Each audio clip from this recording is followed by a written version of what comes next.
राम राम, सादर प्रणाम सभी को। मैं कुमकुम श्रीवास्तव आप लोगों के समक्ष बाबा तुलसीदास जी द्वारा रचित रामचरितमानस पाठ लेके पुनः उपस्थित हूँ। जय श्री सीताराम हनुमान।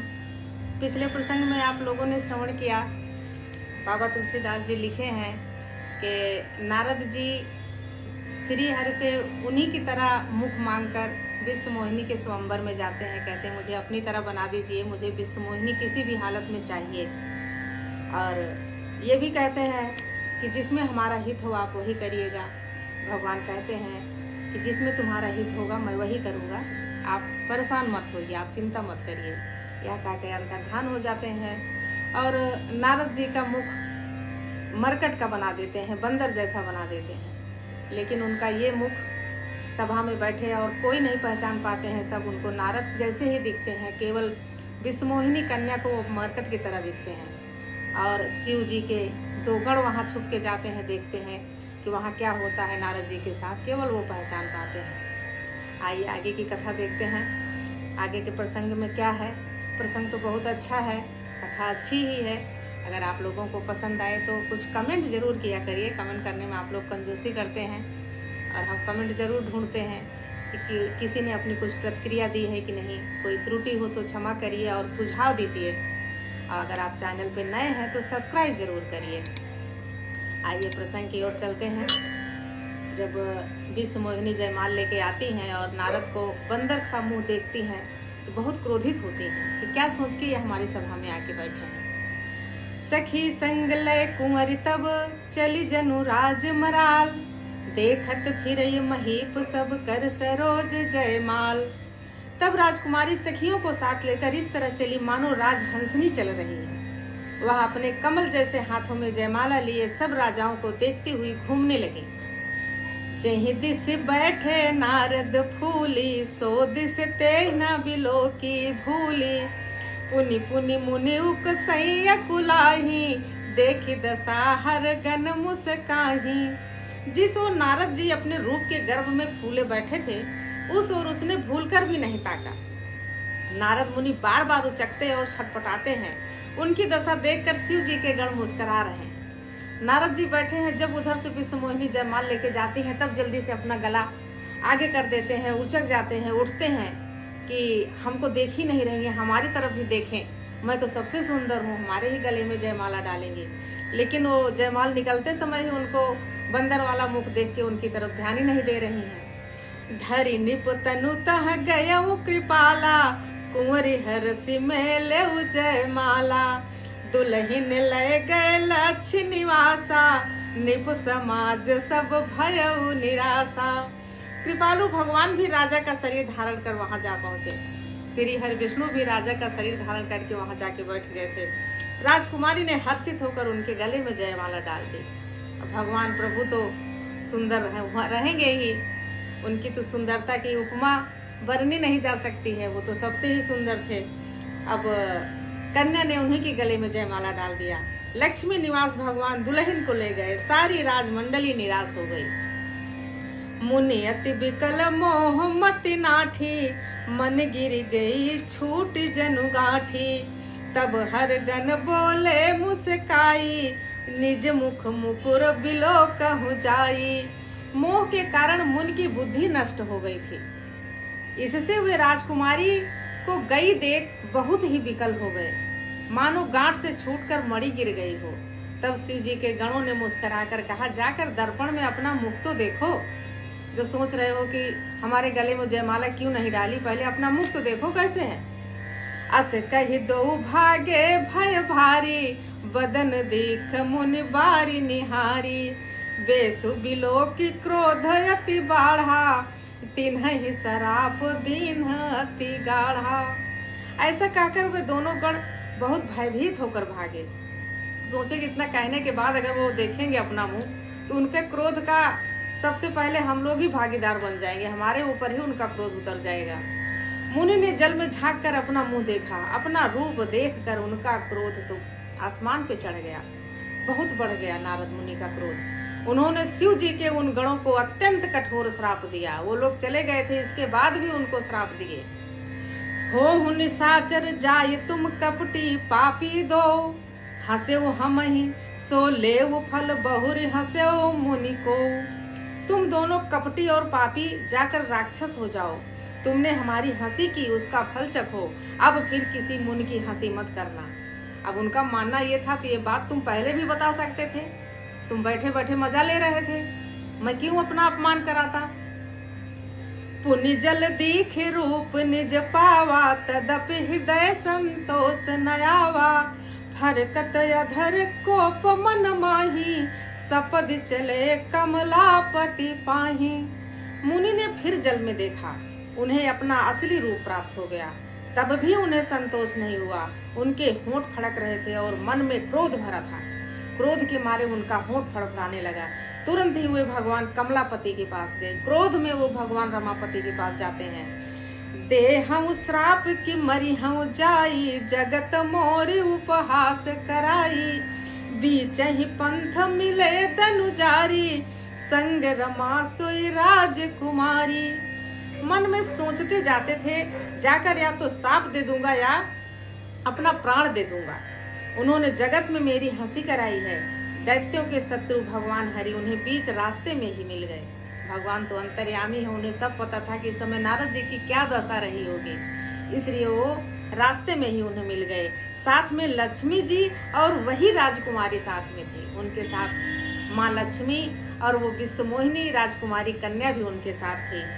बोले मधुर बचन सुर साई, मुनि कह चले विकल की नाई।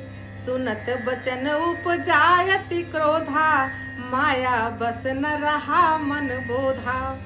देवताओं के स्वामी भगवान ने मीठी वाणी में कहा, हे मुनि, व्याकुल की तरह कहाँ चले जा रहे हो। ये शब्द सुनते ही नारद को बड़ा क्रोध आया। माया के वशीभूत होने के कारण मन में चेत नहीं रहा। उस समय वो माया के इतने बस में हो गए थे कि वो ये उनके आराध्य गुरु भगवान हैं, हरि हैं, उनको कुछ भी याद नहीं रहा। पर संपदा सकहु नहीं देखी, तुम्हारे ईर्षा कपट विसेखी। मथत सिंधु रुद्र ही बौरायो, सुरन प्रेरि विष पान करायो। अब भगवान को खरी खोटी लगे सुनाने नारद जी। कहने लगे, तुम दूसरों की संपदा देख नहीं सकते हो, तुम्हारे ईर्ष्या और कपट बहुत है।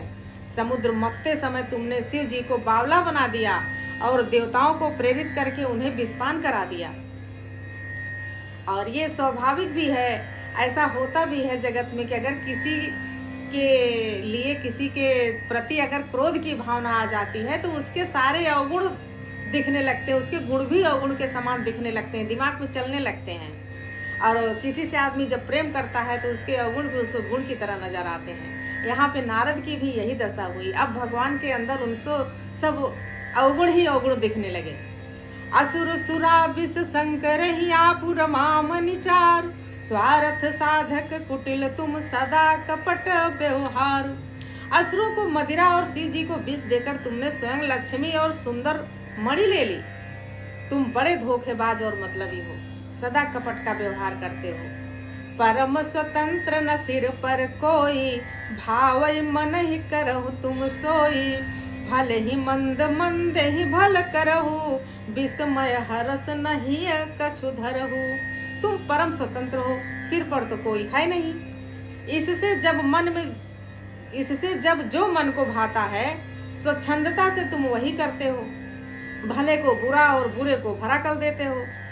हृदय में हर्ष विषाद कुछ भी नहीं लाते हो कि किसके साथ क्या होगा क्या नहीं होगा। जो मन में आता है आप वही कर देते हो।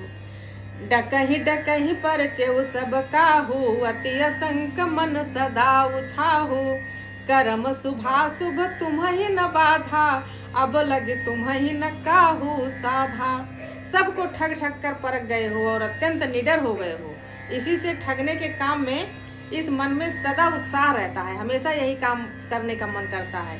शुभ अशुभ कर्म तुम्हें बाधा नहीं देते हैं। अब तक तुमको किसी ने ठीक नहीं किया था। भले भवन अब बायन दीन्हा, पावहुगे फल आपन कीन्हा।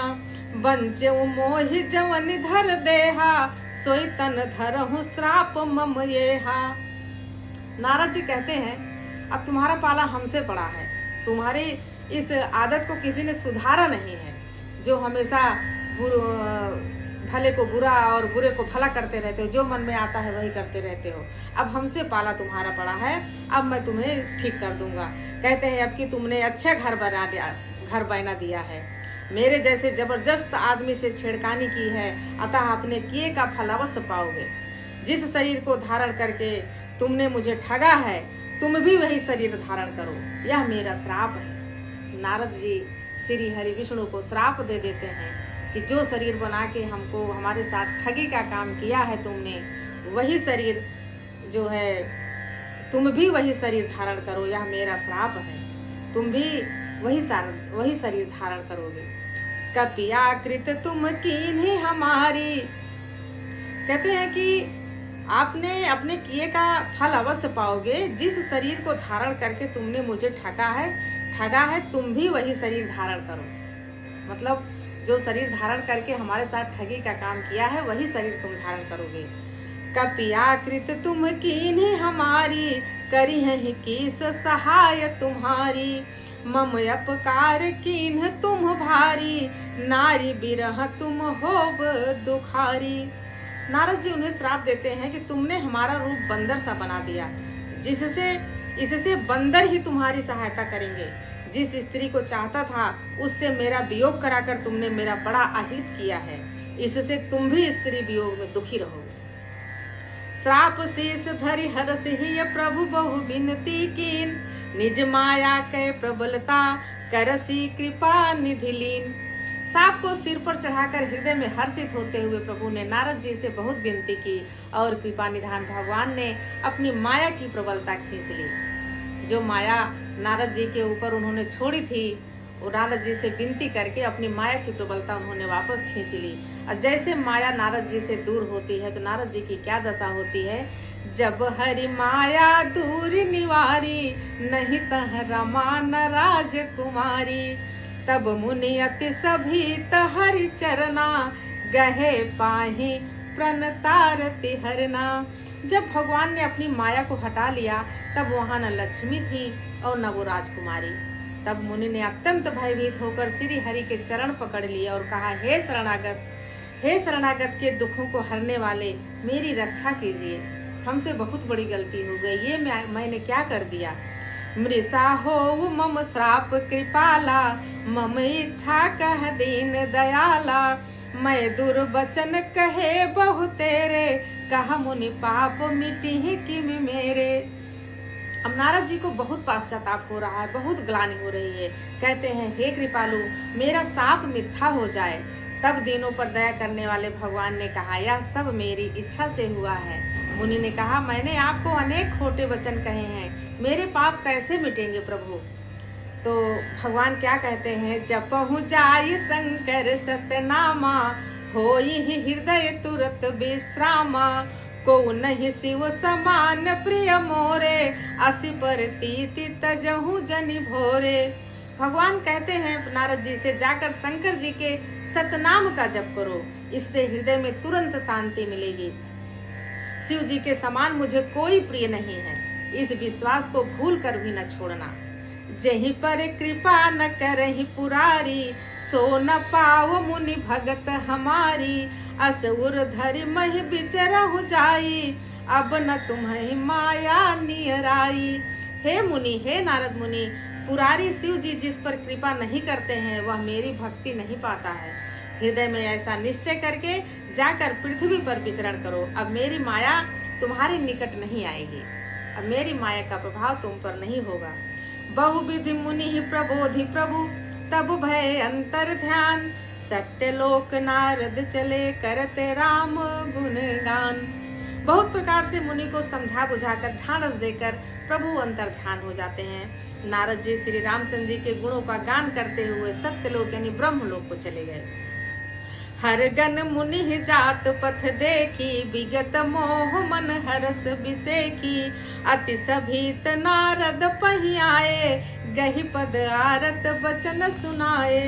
शिव जी के गणों ने जब मुनि को मोह रहित और मन में बहुत प्रसन्न होकर मार्ग में जाते हुए देखा, तब वो अत्यंत भयभीत होकर नारद जी के पास आए और उनके चरण पकड़कर दीन वचन बोले। जो दो गण हंसी उड़ा रहे थे नारद की, वो भी उनके सामने आके उनके चरण पकड़ लेते हैं और क्या कहते हैं, हर गण मम न विप्र मुनि राया, बड़े अपराध कीन्ह फल पाया। श्राप अनुग्रह करहु कृपाला, बोले नारद दीन दयाला। हे मुनिराज, हम ब्राह्मण नहीं हैं, हम शिव जी के गण हैं। हमने बड़ा अपराध किया जिसका फल हमने पा लिया है। हे कृपालु, आप साप दूर करने की कृपा कीजिए। दीनों पर दया करने वाले नारद जी फिर उन गणों से कहते हैं, क्या कहते हैं, निशिचर जाय हो तुम दो, वैभव विपुल तेज बल हो, भुज बल विश्वजितब तुम जहिहा, धरि हैं विष्णु मनुज तनु तहिया। तुम दोनों जाकर राक्षस हो जाओ, तुम्हें महान ऐश्वर्य तेज और बल की प्राप्ति हो। तुम अपनी भुजाओं के बल से जब सारे विश्व को जीत लोगे, तब भगवान विष्णु मनुष्य का शरीर धारण करेंगे। उनको मतलब एक हिसाब से उनका श्राप जो है वो आशीर्वाद में बदल दिए कि तुम्हारे कारण भगवान मनुष्य शरीर धारण करेंगे। समर मरण हरि हाथ तुम्हारा, होई हूँ मुकुत न पुण्य संसारा, चले जुगल मुनि पद सिर नाई, भय निशाचर काल ही पाई। युद्ध में श्री हरि के हाथ से तुम्हारी मृत्यु होगी, जिससे तुम मुक्त हो जाओगे और फिर संसार में जन्म नहीं लोगे। ऐसा सुनकर वे दोनों मुक्त के चरणों में सिर नवाकर चले और समय पाकर राक्षस हुए। ये आज के प्रसंग की मनोहारिणी कथा शायद आशा है आप लोगों को बहुत पसंद आएगी।